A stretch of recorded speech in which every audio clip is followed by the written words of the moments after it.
बोलिए सद्गुरु देव की जय। बंदी छोड़ कबीर साहब की जय। आप जितने भाई बंधु बहन हैं सभी को सुखी जीवन चैनल की ओर से बहुत बहुत शुभकामनाएं। आप इसी तरह से सुखी जीवन चैनल को देखते रहे और अपना सुधार करते रहें। जो भी समस्या हो, कोई भी प्रश्न हो, आप पूछ सकते हैं।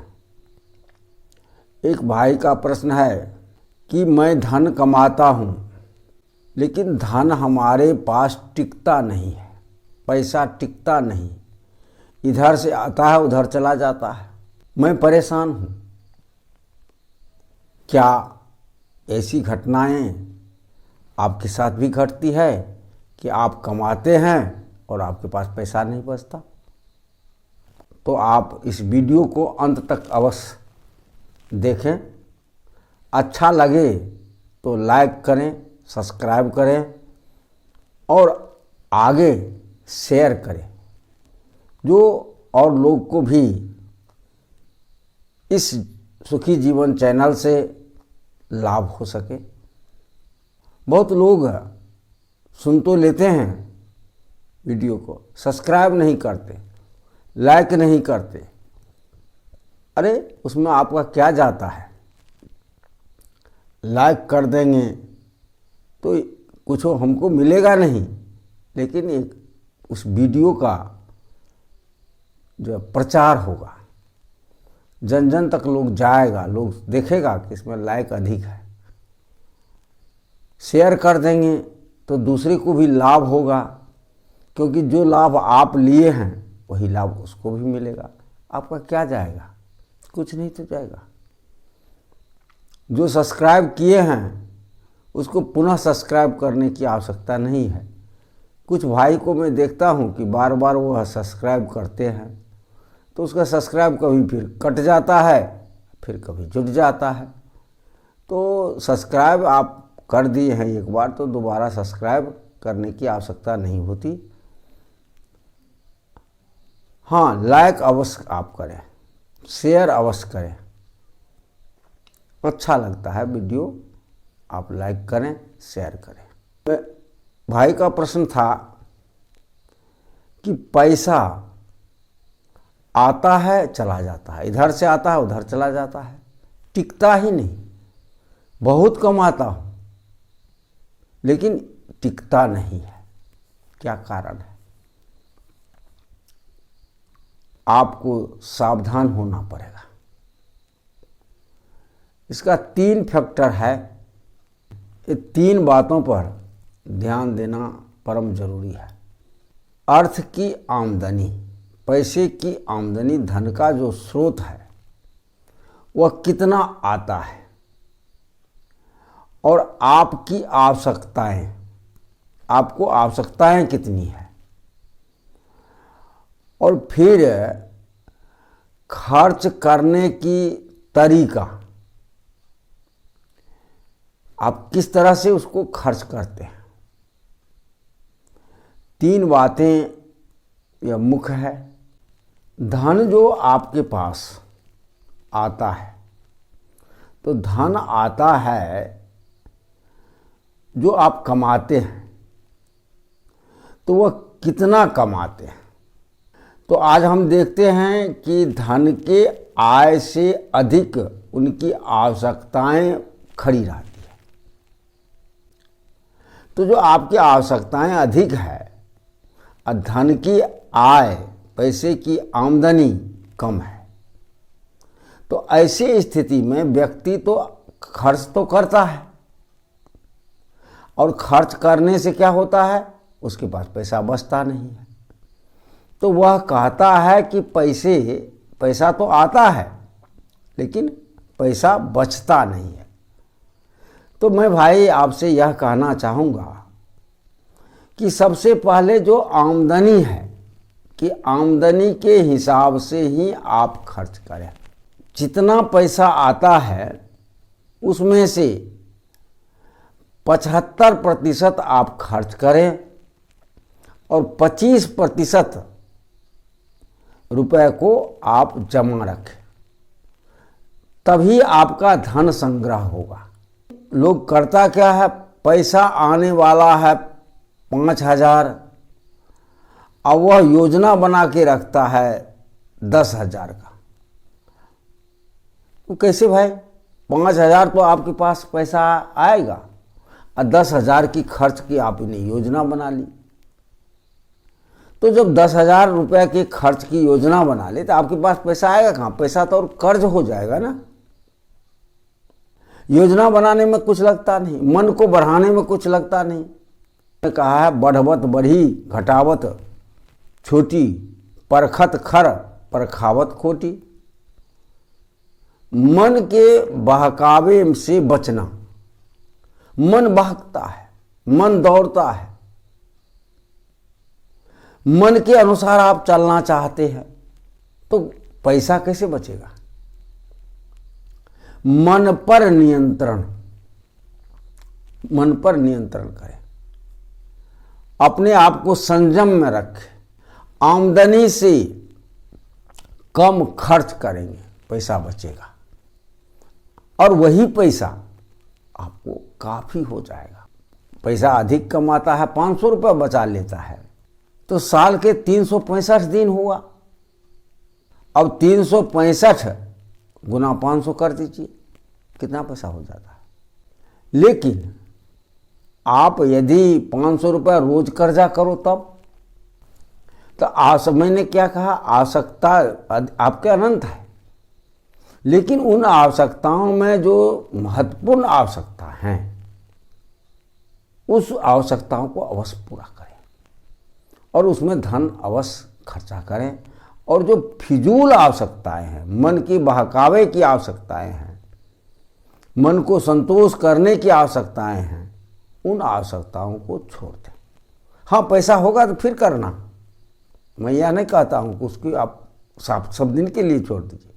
आप जमा कर लीजिए तब लीजिए, तब जो है आपको कभी दिक्कत नहीं होगी। तीसरी बात यह है, धन का बहुत से लोग दुरुपयोग करते हैं। जो आदमी धन का दुरुपयोग करते हैं तो उससे भी आपकी धन की क्षति होती है। धन का सदुपयोग और दुरुपयोग, दुरुपयोग से बचें और सदुपयोग में सदुपयोग करें। यहाँ दुरुपयोग सदुपयोग की बात मैं किया। दुरुपयोग क्या है और सदुपयोग क्या है, इसको समझना पड़ेगा। सदुपयोग यह है कि जो आपकी आवश्यक आवश्यकताएं हैं, अब जैसे मकान बना रहे हैं, दवाई ले रहे हैं, बीमार पड़ गए, बच्चे की पढ़ाई लिखाई कर रहे हैं, कोई दुकान या फैक्ट्री में काम कर रहे हैं या फैक्ट्री का ग्रोथ कर रहे हैं, बढ़ा रहे हैं, सामान खरीद रहे हैं, तो ये आवश्यक आवश्यकता है, सदुपयोग हुआ। दुरुपयोग क्या हुआ?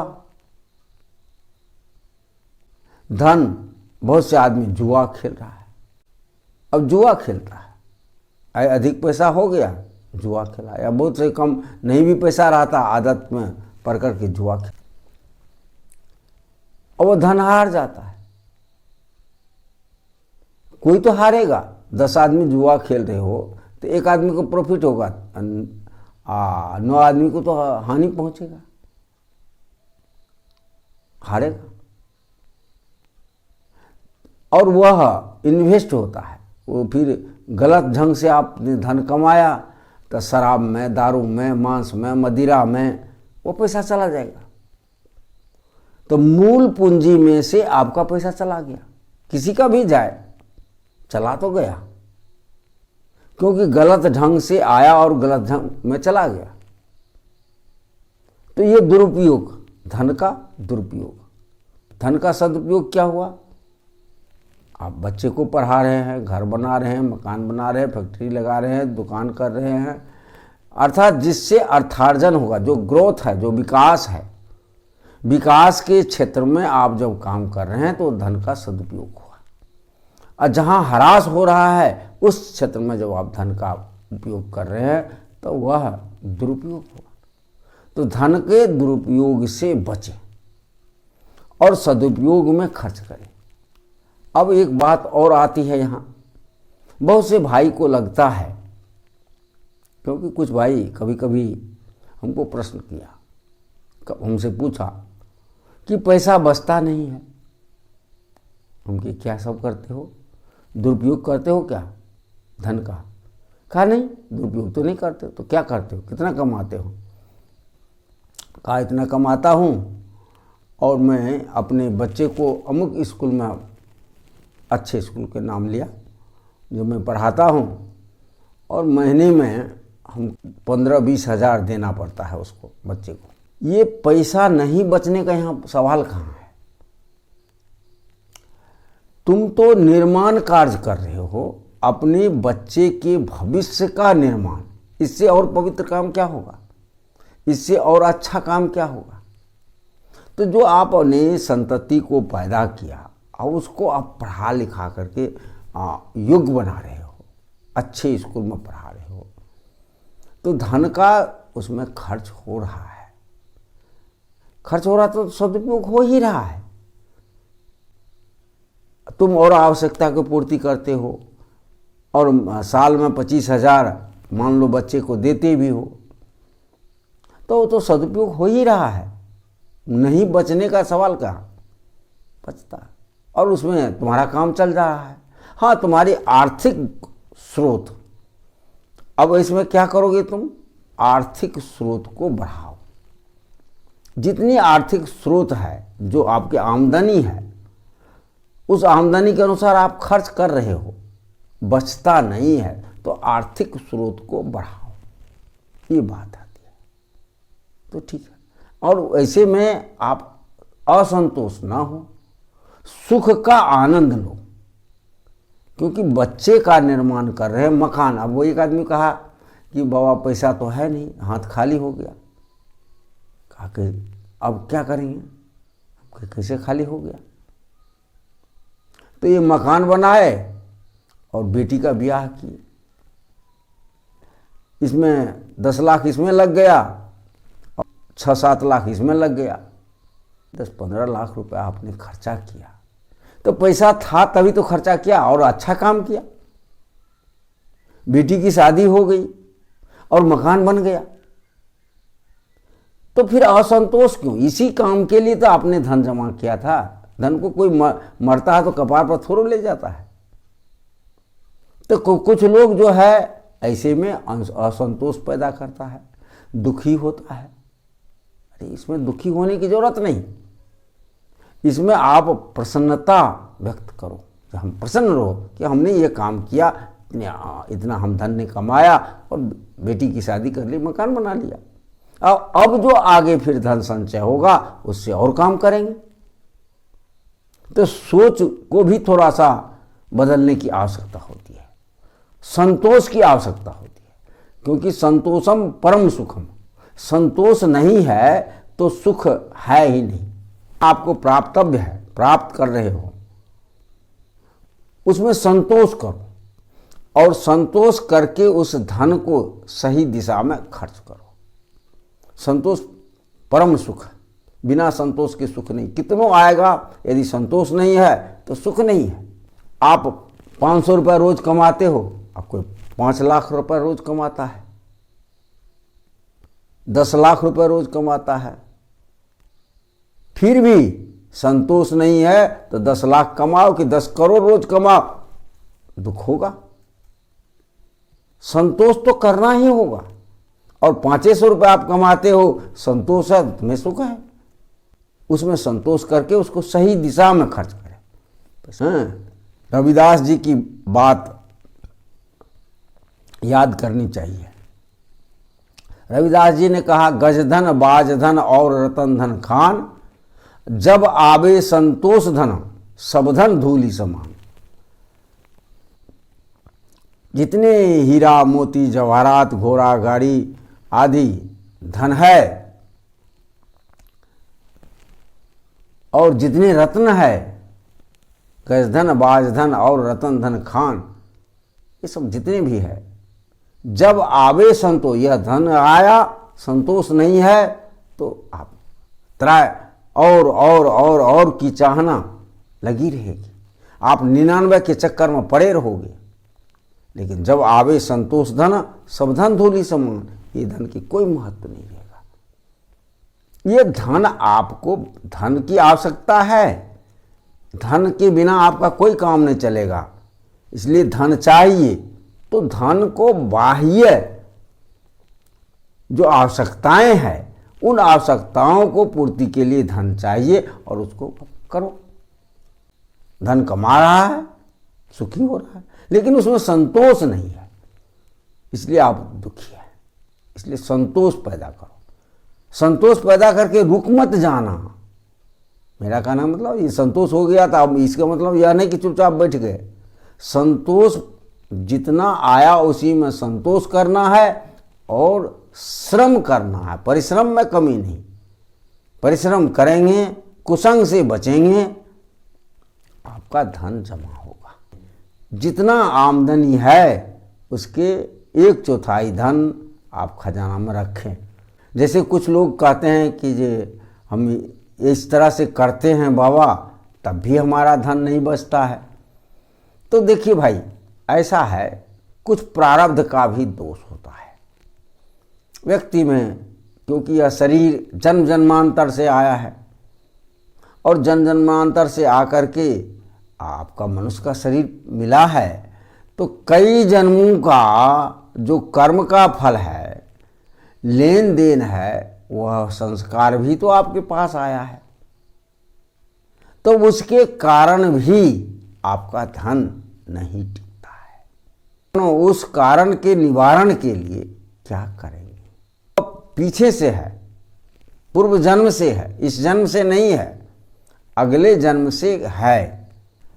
उसके निवारण के लिए क्या करना पड़ेगा, यह प्रश्न उठता है। तो इसके निवारण के लिए कुछ उपाय है। सदपात्र को दान। जब आप धन जो कमाते हो, उस धन कमाए हुए धन में से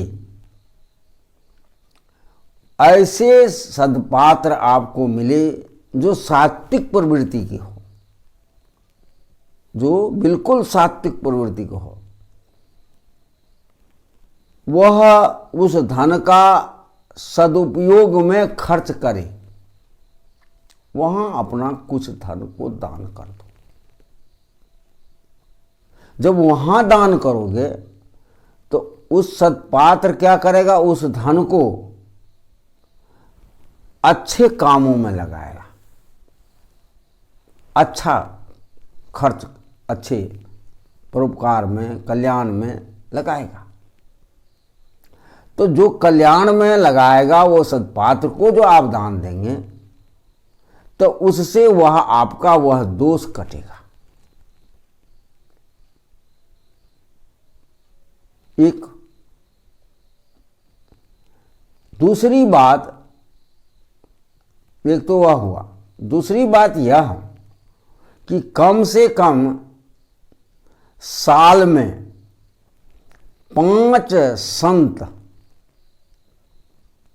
ये नहीं खैनी खाने वाला, बीड़ी पीने वाला, शराब पीने वाला, 5 संत, मैं क्या कह रहा हूं ध्यान दीजिएगा, जो पवित्र संत हो, 5 संत, जो खैनी बीड़ी गाजा भांग से मुक्त हो और जिसका हृदय पवित्र हो, दुराचारी लंपट ना हो, ऐसे 5 संत को भोजन कराओ और उसको यथाशक्ति जो हो दान दक्षिणा दो, तुम्हारा वह दोष कट जाएगा। एक उपाय और मैं बताता हूं, और भी दोष होता है, बहुत सारे दोष होता है। लोग ऐसा करने के बाद जो भी धन की अभिवृद्धि नहीं होती है, तो मैं एक उपाय और है, अंतिम और लास्ट, जो मैं कभी कभी किसी किसी के साथ प्रयोग किया हूँ। बताने की इच्छा तो नहीं करता, कहने की इच्छा नहीं करता, लेकिन फिर भी मैं आप सुखी जीवन चैनल तो नहीं चाहते हुए भी मुझे इस चीज़ को बताना पड़ रहा है। मैं बता रहा हूँ। मैं कई बार जिसका आमदनी आती है और नहीं रुकता है, तो उसके गले में मैं 1 रुपये का सिक्का डाला हूँ। उस दिन से उसका गल्ला अभिवृद्धि हुआ। 1 रुपये का सिक्का मुझसे प्राप्त करके उसको लाल कपड़े में बांध करके अपने गल्ला में रख दीजिए, धूप आरती करके, और फिर उस गल्ला को में से वो पैसा निकलना नहीं चाहिए, तो वो आपके धन की अभिवृद्धि रोज होता रहेगा। और धन जो आता है चला जाता है वो बंद हो जाएगा, और आपका जो बाह्य दोष है वो खत्म हो जाएगा। मैं इस बात को बताना तो नहीं चाहता था, लेकिन न चाहते हुए भी मैं बता दिया। इसलिए बता दिया कि मैं चैनल ही बनाया हूँ सुखी जीवन। तो आपके जीवन सुखी कैसे हो, यदि समस्या है तो मेरा लक्ष्य भी यही है कि आपका जीवन सुखी हो। तो मैंने बता दिया ये अंतिम जो उपाय, जो आप 1 रुपये का सिक्का मुझसे प्राप्त करके, चाहे जैसे भी हो, आप दूर में रहते तो डाक से ले जाओ, जैसे भी ले जाओ, ये आपका काम है, आ करके ले जाओ। तो 1 रुपये का सिक्का लेकर के उसको लाल कपड़ा में बांध देना, और लाल कपड़े में बांध करके धूप आरती दे करके उसको अपने इष्ट के नाम, जो भी इष्ट आपको जहाँ श्रद्धा हो, मैं यह नहीं कहता हूँ कि अमुक इष्ट, जो आपके इष्ट है उस इष्ट के नाम से वहाँ पर रख देना श्रद्धा के साथ, और गल्ला में।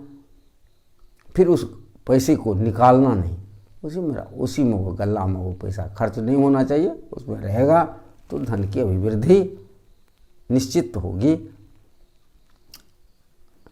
और कई आदमी जिसको भी मैं 1 रुपये का सिक्का उसमें डाला हूँ, उसका धन की अभिवृद्धि हुई है, तो आपको भी होगी। जैसे देखो, एक उदाहरण मैं देता हूँ, फिर अपनी बात को मैं ख़त्म करूँगा।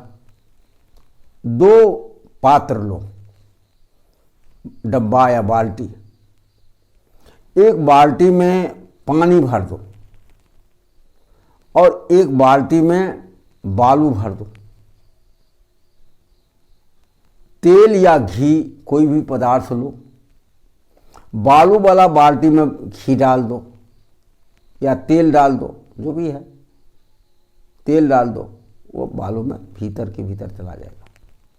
और पानी वाला बाल्टी है, उसमें तेल डाल दो या घी डाल दो, पूरी बाल्टी में फैल जाएगा। मतलब कि सदपात्र जो है वो पानी वाला बाल्टी है भरा हुआ, जो आपका धन पूरा फैल जाएगा और वह आपको अभिवृद्धि करेगा।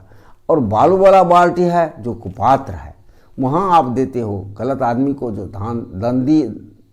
धन दिए हैं, उससे आपका धन का नाश हो जाता है। ये कि कुपात्र को दान न दो, जो